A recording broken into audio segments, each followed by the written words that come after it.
মেরিল প্রথম আলো নাকি তারকা জরিপ, টেবিলে বৈশা কোক খাইতে খাইতে জরিপ। কারণ দর্শক জরিপ যদি হইতো, সাকিব অ্যালার্জি আমার ধারণা তাদের আছে, সাকিব খান অ্যালার্জি যাদের যাদের আছে তারা বিভিন্ন ভাবে কৌশল করে সাকিব খানকে ধরেন হচ্ছে বয়কট করার। তেমনি একটি কৌশল আমার কাছে বলে এটা। কিন্তু দেখবেন এবছর তুফান রিলিজ হয়েছে চরকির ব্যানারে, আগামী বছর অগ্রিম বলে দিলাম সাকিব খান শ্রেষ্ঠ পুরস্কার পাবে, কারণ তখন তার অ্যালার্জি থাকবে না।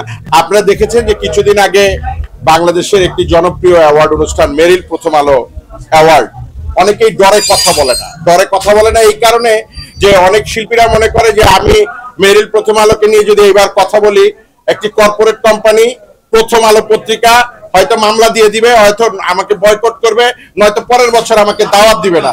কিন্তু আমার 100টা ছবি রিলিজ হয়েছে, আমি দাওয়াত এখনো পাই নাই, তাই আমি দাওয়াতের ভয় করিও না, আগামী বছরও আমার দাওয়াত দরকার নাই। কিন্তু কথাটা এই কারণে উঠলাম, জিএফবিতে এসে মেরিল প্রথম আলো নাকি তারকা জরিপ। আমরা জানি প্রিয়তমার সর্বাধিক হিট, প্রিয়তমার গানটা সর্বাধিক হিট। সারা বাংলাদেশের প্রতিটা মানুষ এখন কিন্তু সমালোচনা করছে যে কেন প্রিয়তমা অথবা হচ্ছে গিয়ে এটা পাচ্ছে না, ওই গানটি পায়নি। আবার পেল কে এমন একটি গায়িকা যেটা আসলে বিতর্কিত। তার মানে কি, এটা কি দর্শক জরিপ নাকি নিজেদের জরিপ, মানে টেবিলে বৈশা কোক খাইতে খাইতে জরিপ?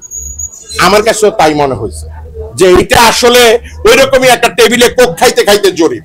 কারণ দর্শক জরিপ যদি হইতো, সাকিব অ্যালার্জি আমার ধারণা তাদের আছে, সাকিব খান অ্যালার্জি যাদের যাদের আছে তারা বিভিন্ন ভাবে কৌশল করে সাকিব খানকে ধরেন হচ্ছে বয়কট করার। তেমনি একটি কৌশল আমার কাছে বলে এটা। কিন্তু দেখবেন এবছর তুফান রিলিজ হয়েছে চরকির ব্যানারে, আগামী বছর অগ্রিম বলে দিলাম সাকিব খান শ্রেষ্ঠ পুরস্কার পাবে, কারণ তখন তার অ্যালার্জি থাকবে না। আমরা ভাই ভাই তো সো দ্যাট আমার দাওয়াতের ভয় নাই। আমি সেই অ্যাওয়ার্ড নিয়ে এই জন্য একটু 2 লাইন বললাম, কারণ দর্শক যারা আমার তারা সবসময় চায় আমি সত্যটা বলি। তো সো দ্যাট এই সত্য বলতে বলতে যদি মৃত্যু হয়, বয়কট হয়ে যায়, আপত্তি নাই। কোন অভিনেতা কোথাও যাক বা না যাক, যেমন ধরেন এজেএফসি অথবা বাবির শাসে আমি দেখছি সবসময় তাদের এখানে নতুনদের একটা প্রায়োরিটি থাকে। এরা সুপারস্টার বা অন্য জায়গার চেয়ে নতুনদের একটা প্রায়োরিটি। তা আপনি তো বলেই দিচ্ছেন যে আপনি দর্শক জরিপে হচ্ছে গিয়ে শ্রেষ্ঠ পুরস্কার দিচ্ছেন, তাহলে যেখানে দর্শক জরিপে সুপার ডুপার হিট, আমাদের অনেকের বাংলা ভাষা বলে কুত্তা হিট, তো সেই হিট সাকিব খানের প্রিয়তমা সেইটা পুরস্কার পেল না। তা আপনি সেই জায়গায় যদি এই কথা বলেন কেন গেল না, একটা স্টার সে নাও যেতে পারে। আমরা বিদেশের বিভিন্ন বড় বড় অনুষ্ঠানে দেখি তার প্রতিনিধিরা অ্যাওয়ার্ড নেই, না যেতে পারলে সেটা যাওয়াটা না যাওয়াটা বড় কথা না। যেমন আমাদের ডিরেক্টরদের পেয়ে পরিচালক সমিতির একটা অ্যাওয়ার্ড অনুষ্ঠান করেছে, ওইখানেও হচ্ছে গিয়ে এই ধুনফুনটা হয়েছে, বলতেছে তারা তো ছবি জমা দেয় নাই। ছবি জমা দেয় আমন্ত্রণ জানালেন না কেন? এই ধুনফুনের রাজনীতি এখন সব জায়গায় চলতেছে। আমি মনে করি যে সব জায়গা থেকে সবাইকে বের হয়ে এসে প্রকৃত অর্থে যারা গুণী শিল্পী তাদেরকে মূল্যায়ন করা, পাশাপাশি যারা নতুন শিল্পী, একটি অ্যাওয়ার্ড হচ্ছে একটি শিল্পীকে অনুপ্রাণিত করার একটি জায়গা, সেইটাও দেওয়া উচিত। আপনি দিতে পারতেন প্রিয়তমায় শ্রেষ্ঠ দিয়ে যেই মেয়েটিকে পুরস্কার দিলেন ওরা নবাগত হিসেবে দিতেন। আপনারা সবাই ইন্ডিয়ার হচ্ছে গিয়ে যে ফিল্ম ফেয়ার অ্যাওয়ার্ড সবাই দেখেন, ওরা কিন্তু নবাগত বলে নায়ক নায়িকাদেরকে পুরস্কার দেয়। দেখেন যে এই বছরের শ্রেষ্ঠ নবাগত নায়িকা, এই বছরের শ্রেষ্ঠ পার্শ্ব চরিত্র নায়িকা, কিন্তু আমাদের দেশে কিন্তু এটা নাই। আবার দেখেন এই পরিচালক সমিতি যে অ্যাওয়ার্ডটা দিছে সেখানে সুরকাররে গীতিকাররে দেয় নাই। এই যে বৈষম্য, এই যে টেবিলে বসে কোক খাইতে খাইতে পুরস্কার, আমি এটা ঘৃণা করি এবং বয়কট করি। না চেষ্টা করতে পারে, কিন্তু আপনার প্রশ্নটা আমার এরকম হয়েছে, একটা ছোট্ট 2 লাইনের গল্প বলতে হবে। বাজারে গেছে বাপ আর ছেলে, বাপের ধরে ইচ্ছা মতো জুতা দিয়ে পিটাইছে, ছেলে চামে পিছনে যায় বন্ধুরে ফোন দিয়ে কইছে দোস্ত আল্লাহ আমার ইজ্জত বাঁচাইছে, বাপের জুতা দিয়ে পিটাইছে, আমি কিন্তু বাচ্চা পলাই আইছি।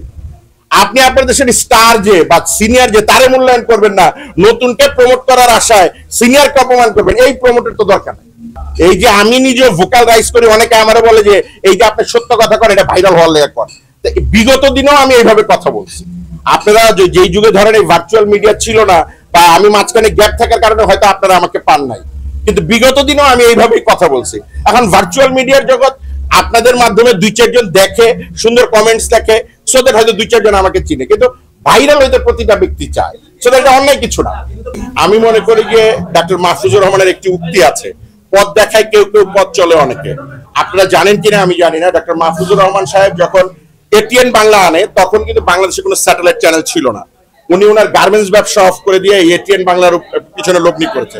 আজকের অনুষ্ঠানেও শুনেছেন যে উনি মানে 3 কোটি টাকার উপরে সিনেমাতেও লঞ্চ দিচ্ছেন। তো সো দ্যাট আমার মনে হয় যে উনি একজন সংস্কৃতি প্রেমী মানুষ, উনি পথ দেখা যান আর বাকিরা পথ চলেন। আল্লাহ ওনাকে যেন নেক হায়াত দেয়। এইটাও আমি মনে করি কি যে আরেকটা সংস্কৃতি প্রেমীর উদাহরণ।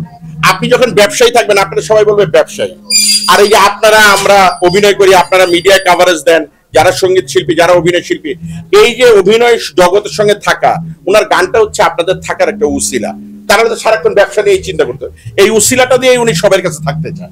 বলছে সাংবাদিক যারা আছে তাদেরকে অত পাশ হইতে হবে, তাদেরকে সাংবাদিকতা হয়, কিন্তু আমি তো মনে করি শিক্ষিত অনেক সাংবাদিক, অনেক ইউটিউব কন্টেইনার যারা অনেক ভালো কাজ করতে পারে। সো দ্যাট কার কি হয় না ওই আলোচনায় যাওয়ার চেয়ে প্রতিটা মানুষকে উৎসাহিত করা উচিত, ব্যাকিং দেওয়া উচিত, প্রোভাইড করা উচিত। যদি সে সাংবাদিক হয় তাকে ওইদিকে ব্যাকিং দেওয়া উচিত, অভিনেতা হলে ব্যাকিং দেওয়া উচিত, গায়ক হলে ওইদিকে ব্যাকিং দেওয়া উচিত। আপনি এখন আপনার হাতে হচ্ছে আধুনিক যুগ, রিমোট কন্ট্রোলটা আপনার হাতে। আপনার কাছে যদি মনে হয় ওনার গান শুনবেন না, আপনি যে হচ্ছে গিয়ে মেহেদী হাসান একটা শুনেন, কিন্তু যারা ওনার ভক্ত আছে তারা তো ওনার গান শুনবে, সেটা এটা ভুল কিছু না।